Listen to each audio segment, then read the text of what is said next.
The views and opinions expressed on any program are those of the producers and/or the persons appearing on the program and do not necessarily reflect the views and opinions of FRC Media, Bristol Community College, or the City of Fall River.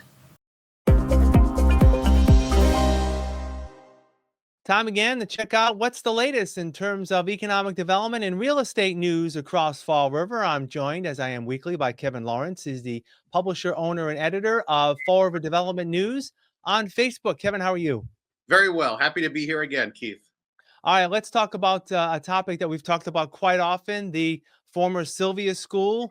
Many opportunities to redevelop that property have sort of gone away. There was a fire there not that long ago, and there's some progress now in terms of it being torn down. Yeah, this is adjacent to 195 at 128 Hartwell Street, the old Silvia School.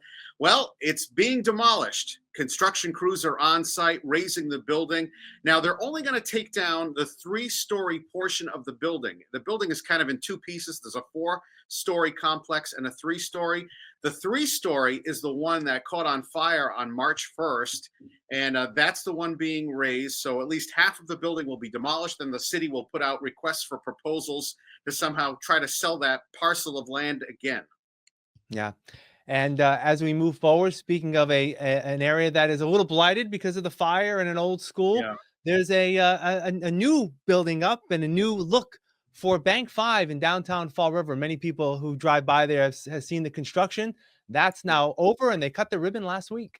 Yeah, this is a major renovation and a great thing for downtown. Bank 5 invested over $12 million in the transformation of their corporate headquarters. This is at 79 and 85 North Main Street. Now, this new expansion actually expanded the footprint of the building by 1,600 square feet to bring the total square footage of the building to over 43,000 square feet. It features a new entrance with ATM, a new branch lobby, a new 30-minute parking spot on Franklin Street, and it's now handicap accessible on Main Street. They have a new spot for handicap accessibility. A major renovation, and I encourage your viewers to go drive by because it's a stunning building in downtown Fall River. There hasn't been a major renovation of a building in downtown Fall River in quite a while, so this is a good thing.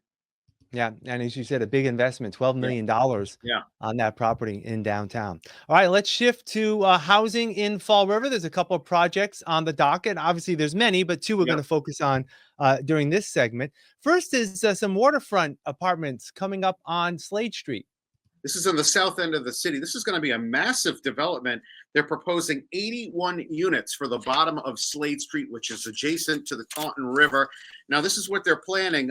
This is High Development LLC is requesting special permits to allow the following. They want to construct 3 triplex buildings for a total of 9 units. So 3 units in each building. And then they want to construct 72 residential units consisting of 6 multifamily buildings with 12 units in each of those. This is going to go in front of the Fall River Zoning Board of Appeals coming up on May 15th. So some major developments along the Fall River waterfront. If you're a boater, you'll be able to see this as you pass by along the city's waterfront soon, hopefully. Yeah. And all these, as far as you understand, are going to be market rate. Do you know? This is market rate from what we understand. Yeah, that's waterfront properties. Yeah, not going to be affordable, I'm sure. Right. And the other property is on Rock Street, where it looks like there's going to be 15 units available. Yeah, this is a historic building. The former Holy Union Sisters Convent at 550 and 570 Rock Street is being eyed for a 15-unit residential apartment development. Now, the Holy Union Sisters are currently located on 205 Bedford Street. They moved to some smaller office space a few years back. And Rockview LLC is requesting a variance from the Fall River Zoning Board of Appeals to convert the 2 existing convents and carriage house buildings at that property into 15 residential units. They're also seeking a special permit to adjust the dimensional requirements to accommodate the required parking spaces. A beautiful historic property, and this may be bringing 15 new residential market rate units to that historic area of Rock Street. Definitely a lot going on in Fall River, as always. And if you want to get the latest on what's happening with real estate and economic development news, please visit Kevin's site on Facebook, Fall River Development News. Like it, follow it, share it. he would greatly appreciate it, and so would we. And we appreciate Kevin joining us each week. All right, Kevin, we'll talk again next week. Take care. Thank you, Keith.